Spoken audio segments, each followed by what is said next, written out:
Την ώρα που η Μόσχα δεν δείχνει να κάνει πίσω, εντείνοντας τις κοινές στρατιωτικές ασκήσεις με τη Λευκορωσία, οι Ηνωμένες Πολιτείες δηλώνουν έτοιμες να παρέμβουν σε περίπτωση που η Ρωσία εισβάλλει στην Ουκρανία. The ball is clearly in his court.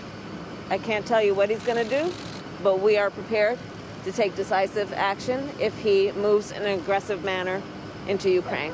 The Secretary of Defense ordered a number of U.S. troops. It's going to be up to 8,500 U.S. forces to be on a heightened alert and be prepared to deploy to Europe if needed and if warranted by NATO.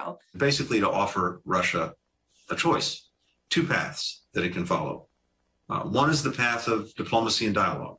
Η Δύση είναι σε επιφυλακή και προειδοποιεί πως θα δώσει μια τελευταία ευκαιρία στη διπλωματία και τον διάλογο. The risk of conflict remains real, and we continue to call on Russia to de-escalate and choose the path of diplomacy.